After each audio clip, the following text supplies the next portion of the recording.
நண்பர்களுக்கும் உள்ளூர் கலை அன்பர்களுக்கும் வெகு தூரத்தில் வந்திருக்கக்கூடிய வெளியூர் கலை அன்பர்களுக்கும், அதாவது மனித சக்தி மீறிய சக்தி தெய்வத்துடைய சக்தி என்பார்கள்.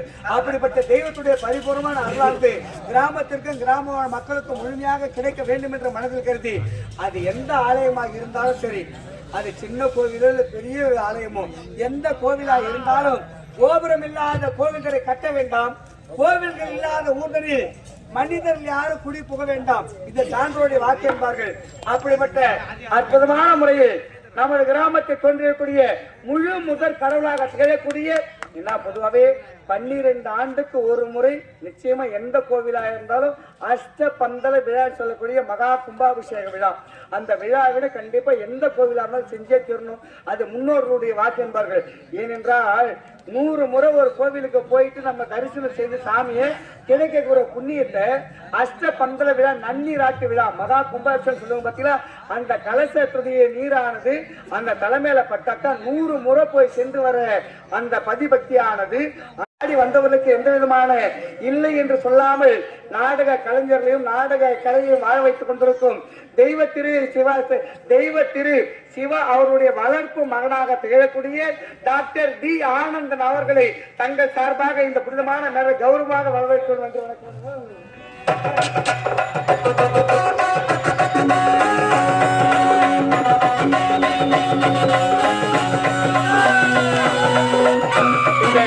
அற்புதமான நேரத்தில் ரோஜா நாடக மன்றத்தின் உரிமையாளர் மற்றும் 60க்கும் மேற்பட்ட நாடக மன்றங்களுக்கு நாடக அமைப்பாளராக தேவைக்கூடிய டாக்டர் டி ஆனந்தன் அவர்களுக்கு நமது கிராமத்துடைய சார்பாகவும் விழா குழுவை சார்பாகவும் இந்த மலர் மாலையை பொன்மாலை அறிவித்து கௌரவிக்கிறார்கள். நன்றி. வணக்கம் வணக்கம் வணக்கம்.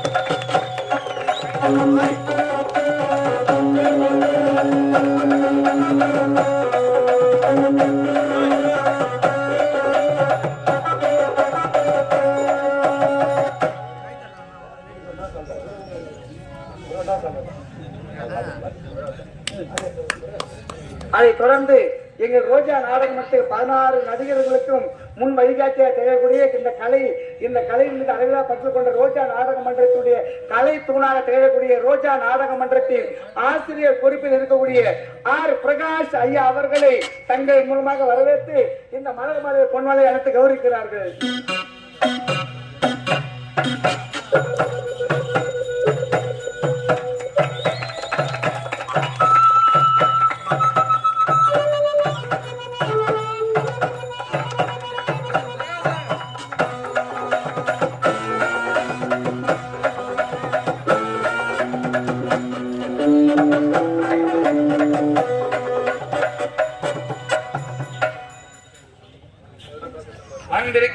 பண்பிற்கும் பாசத்துக்குரிய நமது மணிகார் கொட்டா கிராம பொதுமக்களுக்கும் மற்றும் சுற்றி வந்த அனைத்து தாய் உள்ளங்களுக்கும் நமது மணிகார் கொட்டா கிராம பொதுமக்கள் சார்பும் எங்கள் ஆரணி ரோஜா நாடாளுமன்றத்தை சார்பாக வருகை வரவேற்கின்றோம். இன்று என்ன நாள் என்றால் பொன்னாள் நன்னாள். அதாவது இன்று கும்பாபிஷேகம் முடிந்து நமது ஆரணி ரோஜா நாடாளுமன்றத்தினால் வீர வன்னிய புராணம் நாடகம் நடைபெற்றுக் கொண்டிருக்கிறது. மணிகர் கொட்டா மட்டுமல்ல, இந்த நாடகத்தை பார்க்க வந்து கொண்டிருக்கும் அனைத்து கிராம பொதுமக்களுக்கு உள்ள மன கஷ்டம், குடும்ப கஷ்டம், தொழில் இல்லாதவர்களுக்கு, பிள்ளை இல்லாதவர்களுக்கு இந்த மண்ணில இந்த நிமிடத்திலிருந்து வன்னிய புராண நெருப்புல, வன்னியர் நெருப்புல இறங்கினதுக்கு அப்புறம் அவருடைய ஆசீர்வாதம் பெறும் அனைவருக்குமே கஷ்டத்தை இன்றோடு முடிவுக்கு வருகிறது. ஏனென்றால் நாங்க ரோஜா நாடக மன்றத்துல 54 கதைகள் ஆடுறோம்.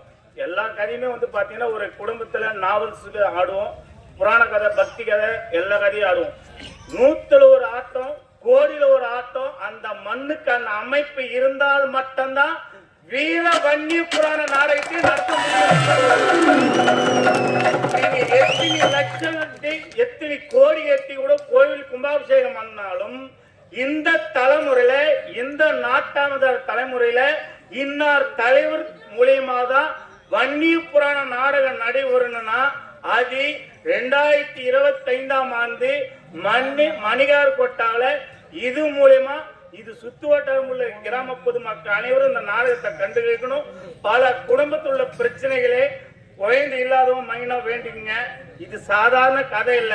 சும்மா 1 மணி வரைக்கும் ஆட்டம் பார்த்தோம், 2 மணி வரைக்கும் ஆட்டம் பார்த்தோம், ஏந்து போயிடலாம், ஆட்டம் சரியா இல்ல, நல்லா இல்ல, நல்லா இருந்து, அது அப்பாற்பட்ட விஷயம். வன்னிய பிறக்கிறத கண் குறிச்சா அதுதான் கண்ணு மூச்சு ஆட்டம் ஆகணும்னு சொல்றது. கும்பாபிஷேகத்துல எப்படி கலந்துக்கினீங்க? இன்னைக்கு காலையில் ஒரு கும்பாபிஷேகம் இல்ல, 100 கோயில் கும்பாபிஷேகம் தண்ணி பட்டா எப்படி இருக்குமோ அதே போல் நம் மண்ணின் மைந்தல் உடல் ரத்த ரீதியா திழுக்கக்கூடிய வன்னியின் பிறப்பை நீங்க கண்டிப்பா பார்த்தே ஆகணும். அந்த வன்னியின் பிறப்பை பார்த்தால் மட்டும்தான் இதுல ஜாதி மதமே இல்லை. வன்னி பிறப்பை பார்த்தா அனைவருக்குமே குடும்ப பிரச்சனை கண்டிப்பா தீரும். ஏனென்றால் ரோஜா நாடகமன்றம் கிட்டத்தட்ட வருஷத்துக்கு 300 ராத்திரி போகுது. ஏதோ ஒருவன் போவேன், அவ்வளவுதான். நானே இன்னைக்கு மேடைக்கு வந்ததுக்கு காரணம்னா வன்னியோட ஆசீர்வாதத்திலும் நம்ம கிராம தேவதை அருளாலும் நமது குலதெய்வத்தாலும் நம் கஷ்டத்தை நீங்கி எதிர்காலம் நல்லா இருக்கணும், பொன்னான வாழ்வு அமைனன்ட்டு அனைவரும் மனதார வேண்டிக் கொண்டு இந்த நாடகத்தை பாருங்க.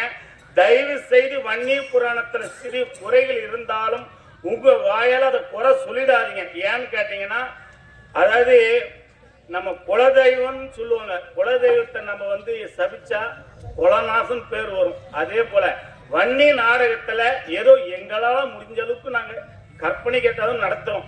அதுல குறை இருந்தா கூட மனசார நினைச்சுங்க. ஆனா அடுத்த கூட குறையா சொல்லாதீங்க. ஏன்னு கேட்டா உங்க கஷ்டத்தை தீர்க்கதான் நீங்க ஆட்டத்தை பாக்குறீங்க. அதை அடுத்த கூட குறை சொல்லக்கூடாது. ஏன்னா மனசார நல்லா இருந்துச்சா நல்லா இருந்துச்சுப்பா, அவ்வளவுதான். ஏன்னு கேட்டீங்கன்னா யாராலும் முழுசா நடத்தி கொடுக்க முடியாது. ஆனா ரோஜா நாடக மன்றத்தின் மூலியமா உங்களுக்கு சிறப்பான கதையை நாங்க நடத்த கூட முன் வந்திருக்கிறோம். இதுல ரோஜா நாடக மன்றத்தில் இல்லாம நம்ம ஊருக்காக 3 நடிகளை எக்ஸ்ட்ரா எடுத்து வந்துடும். அதாவது முறையா ஐயர் மந்திரத்தை சொல்லணும். சில கம்பெனில பாத்தீங்கன்னா வன்னியபுராணம் ஆனா நார்மலா ஆட்டு போயிடுவாங்க. ஆனா இங்க உட்கார்ந்துற மக்கள் சிறு குழந்தை பெரியவர்கள் வரைக்கும் மன கஷ்டம் தீரணும், குடும்ப கஷ்டம் தீரணும். அதாவது மைனா குழந்தை இல்லாதவங்களுக்கு இந்த மேடையில சொல்றேன், அடுத்தாண்டு இதே மாதிரி ஜனவரி மாசத்துல கண்டிப்பா குழந்தை பொந்துச்சுன்னு சொல்லிட்டு இந்த அம்மனுக்கு நீங்க அபிஷேகம் பண்ண போறீங்க. ரோஜா நாடக மன்றத்தை வைக்கணும்னு அனைவருமே பிரார்த்தனை பண்ணீங்க. குழந்தை இல்லாதவங்க கண்டிப்பா குழந்தை பொந்துச்சுன்னா இந்த திருவிழாவை நீங்களே எடுத்து நடத்தணும். அதுக்கு ரோஜா நாடக மன்றம் மீண்டும் கண்டிப்பா ஆடும். ஏன்னு கேட்டீங்கன்னா, சேத்பேட்ல போன வருஷம் இதே மாதிரிதான் நெடுமணம் பக்கத்துல ஒரு ஊர்ல வயலூர்ல ஆடணும் வன்னி புராணம். கிட்டத்தட்ட பாத்தீங்கன்னா 6 குடும்பத்துல குழந்தை பிறந்திருக்குது. இது நம்ம கிட்ட இல்ல, இறைவன் ஒரு தீர்ப்பு. ஆகியால் உங்களுக்கு தெரிந்தோ தெரியாதோ ஒரு குடும்பத்துல கஷ்டம் இருக்கலாம், வில்லி சூனி யாவல் பம்பு எல்லாமே இருக்கலாம். ஆனா வன்னியன் பிறந்த உடனே அவர்கிட்ட ஆசீர்வாதம் வாங்குங்க. ஆட்டக்காரா நினைக்காதீங்க, உங்க குலதெய்வமா நினைச்சு அவர்கிட்ட ஆசீர்வாதம் வாங்கினீங்கன்னா கண்டிப்பா சத்தியமா சொல்றேன், அடுத்த வருஷம் கண்டிப்பா குழந்தை பிறந்தே தீரும். நீங்க எத்தனை ஹாஸ்பிட்டல் போயிருக்கலாம், எத்தனை கோயில்களும் போயிருக்கலாம். ஆனா நான் தான் ஆரம்பத்துல சொன்னேன், கோடியில ஒரு தடவை, லட்சத்துல ஒரு தடவை இந்த மண்ணுல தான் வன்னி புராணம் நாடகம் நடைபெறும். 2025 ஜனவரி மாசம் எழுதி வச்சிருக்குது. நீங்க எவ்வளவு பெரிய ஊர்லாம் பார்த்திருப்பீங்க, எவ்வளவு நாடகமன்றம் வச்சுக்கா, ரோஜா நாடகமன்றம் ஆடி இருக்கலாம். ஆனா வன்னி புராண அமைப்பு நம்ம மணிகர் கொட்டாக்கு கிடைச்சிக்குதுன்னா அது இறைவனோட அருள் பிரசாதம் தான். அவருடைய ஆசீர்வாதம் இருந்தாதான் இந்த கதையை நடத்த முடியும். இதுக்கே பல துன்பங்கள் அனுபவிச்சிருப்பாங்க முன்னணி நாட்டாமதார்கள். ஏன்னா அவ்வளவு சாதாரண கதையில வன்னி புராணம்ன்றது. ஆகையால் மக்களாக நீங்கள் இந்த கதையை முழுமையா பாருங்க. உங்க மன கஷ்டத்தை இறைவங்கிட்ட சொல்லுங்க. நண்பர்கிட்ட சொல்லியும் குறை தீரல, அதாவது எந்த கோயில்களெல்லாம் போன அந்த குறை தீரல.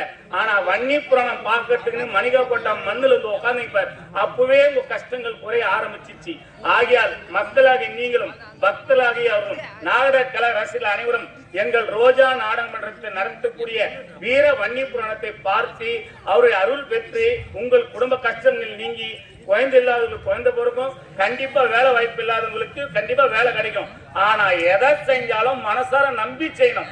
அவன் சொன்னா போனா நத்தனா வந்து எங்க போற போது எங்க கிடைக்க போது நினைச்சா நீ எதை நினைத்தாயோ அதுவே விதியாக முளைக்கும். எப்படி நீ எதை நினைக்கின்றாயோ அதுவே விதியாக முளைக்கும்.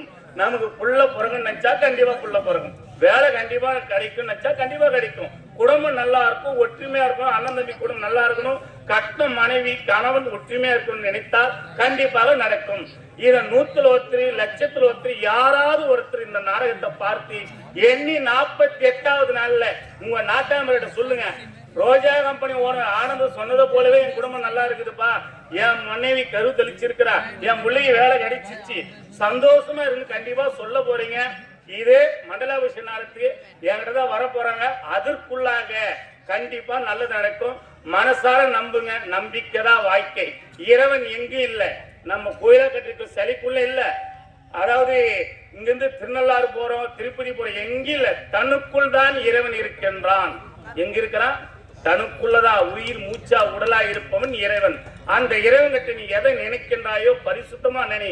10 நிமிடம் கடவுளை வணங்கினால் போதும். இன்னைக்குள்ள விரதம் இருக்கணும், நாங்க நாக்கு குத்திரோம், மூக்கு குத்திரோம், நெருப்பு மெறியலாம் இல்ல. அதாவது அதாவது அவங்க மன கற்பனைக்காக சேர்த்து எவன் ஒருவன் தூய்மையாக இருக்கின்றானோ அவனுக்கு இறைவன் கண்டிப்பா கிடைக்கும். அது தனக்குள்ள இருக்கின்ற மனச்சாட்சியா இறைவன். நம்ம காளியம்மாவோ பெருமாளோ இல்ல பகவான் எப்படி வேணாலும் ஏற்றுக்கொள்ள, ஈசனா கூட. ஆனா இறைவன் என்பவன் காற்றா இருக்கும், உயிர் மூச்சா இருக்கிறதான் இறைவன். இறைவன் நம்ம வழிபடுங்க. மனசார அடுத்தவங்களுக்கு கெடுதல் நினைக்காதீங்க. தனக்கு அதாவது தன்னால் முடிஞ்சா அடுத்தவங்க தானம் செய்யுங்க. ஆனா பிறருக்கு கெடுதல் செய்யாதீங்க. மனசார நீங்க எதை நினைக்கின்றாயோ அது இந்த மேடையிலிருந்து சொல்றேன். அடுத்த ஆண்டுக்குள்ள 48வது நாள்ல இந்த வன்னியபுரம் நாடு முடிந்து இந்த 40 மண்டலாபிஷேகத்துல நாடகம் நடையதான் போகுது. அது ரோஜா நாடகம் கிடைச்சாலும் சரி, மற்ற நாடகம் கிடைச்சாலும் சரி, யாராவது ஒருத்தர் மன பரிசுத்தமா நினைச்சது நடந்துச்சுங்க. தம்பி ஆனந்த் சொன்னது போல என் உடம்பு நல்லா இருக்குது, என் மகள் கருவுட்டு இருக்கா, மருமக கருவுட்டு இருக்கா, என் முள்ளைக்கு வேலை கிடைச்சு கண்டிப்பா சொல்லுவீங்க. அச்சு சொல்றேன். இந்த அம்மனுக்கு பவர் இது. இது ஏன் நான் சொல்ல கோயில் பத்தி சொல்ல, இந்த அம்மனோட கிராம தேவதை சொல்லுங்க. சொல்றேன், விநாயகர் பத்தி சொல்ல மாட்டேன்னா. இந்த மண்ணோட மகிமை கிராம அருளால நம்ம விநாயகர் கோயிலுக்கு கிட்டத்தட்ட பாத்தீங்கன்னா ஒரு 17 வருஷத்துக்கு முன்ன இந்த மண்ணுக்கு பவர்னு சொன்ன காரணம் இப்ப அவர் சொல்ற விநாயகர். இப்ப அதான் சொல்ல வந்தேன். இதே விநாயகர் கோயில் ஆலயத்துல அப்ப சின்ன கோயிலா இருந்துச்சு, மைண்ட் ரோட்லயே கொட்டா போட்டாங்க. ரோஜா நாடக மன்றம் முதல் அரங்கேற்றம் பண்ணி என் திரு குருநாதர் காலம் சென்ற சிவா அவர்கள், அவரு மூலியமா நான் ஒரு நடிகை அறிமுகமானேன். ரோஜா நாடக மன்றம் கண்ணமலை வட்டாரத்திலே ஃபர்ஸ்ட் மணிகர் கொட்டாதான் 4750 ரூபா. நீங்க அம்போம் பெரிய ஒருத்தர் இறந்துட்டாரு, காலம் செஞ்சுட்டாரு. உண்மைங்களா? அவர் இருக்கும்போது புக் பண்ணாங்க. இன்னைக்கு அவர் ஆசீர்வாதத்துல ரோஜா கம்பெனி மலை போல வளருது. இன்று இரவு நடத்தக்கூடிய நாடகம் 75,000 ரூபாய். நார்மல் நாடகம் 65-60 போயிடுது. வன்னி புராண நாடகம்ன்றதுனால 3 நடிகை எக்ஸ்ட்ரா வரதுனால அது அதிகமா பண்றதுக்கு 75,000 இன்னைக்கு புக் பண்ணிக்கிறாங்க. நம்ம புதுப்பள்ளி மாவட்டம், மணிகரட்டு ஆகட்டும், சந்தனப்பட்டு ஆகட்டும், கொங்கராம்பட்டு, வேலாயுத கேட் ஆகட்டும், இந்த சுத்து வட்டாரம் ஃபுல்லா ஆடிற. ஆனா முதல் கதாநாயகன் நம்ம மணிகர் கொட்டாய் விநாயகர் ஆலயத்துக்கு தான் ஃபர்ஸ்ட். அதுதான் சொன்ன நம்ம கிராம தேவதை. சின்ன கிராமமா இருந்தாலும் பவர்ஃபுல் கிராமம். அந்த அம்மனுக்கு சக்தி உண்டு. விநாயகர் ஆசீர்வாதத்துல கண்டிப்பா மகனோ மகளோ பிறக்கதான் போது வேலை இல்லாதவங்களுக்கு கண்டிப்பா வேலை கிடைக்கும். மனசார நினைங்க, நம்பிக்கை இருங்க. கடவுளோட ஆசீர்வாதத்துல கண்டிப்பா நடக்கும். இந்த வன்னி புராண நாடகம் நடக்குதுன்னா நாட்டாமர்களுக்கும் தலைவர் அவர்களுக்கும் இந்த விழாக்குழுவில் பெரிய பாக்கியசாலிகள் நான் சொல்லுவேன். எனக்கு வயசு சின்னதா இருந்தாலும் நான் சொல்றேன் அனுபவத்துல, எத்தனை வயசானாலும் எத்தனை வருடங்கள் ஆனாலும் சரி, அவர்கள் தலைமையில் நடக்கணும் வன்னி புராணம் கண்டிப்பா நடந்தே தீரும். இப்ப நடந்து கொண்டிருக்கிறது. ஆகியால் மக்களாகி நீங்கள் இந்த நாடகத்தை அமைதியா பாருங்க. எங்களுக்கு நல்லதோர் வாய்ப்பளித்த கிராம பொதுமக்களுக்கும் மற்றும் சுற்றி வந்த அனைத்து தாய் உள்ளங்களுக்கும் எங்கள் ரோஜா நாடகமன்றத்தை சார்பாக மனமார்ந்த நன்றி, வணக்கம். ரோஜா நாடகமன்றம் மட்டுமில்லாமல் இன்னும் 60 நாடகமன்றம் நம்மிடம் இருக்கின்றது. ஆகியால் மக்களாகி நீங்கள் எங்கள் குருநாதராக விளங்கக்கூடிய சிவா அவர்களுக்கு எப்படி என் தங்கைக்கு வாய்ப்பு கொடுக்கின்றீர்களோ அதுபோல் எனக்கு ஒரு வாய்ப்பு கொடுக்குமாறு மிக தாழ்மையுடன் கேட்டுக்கொண்டு உங்களிருந்து விடைபெறுகின்றேன். நன்றி, வணக்கம்.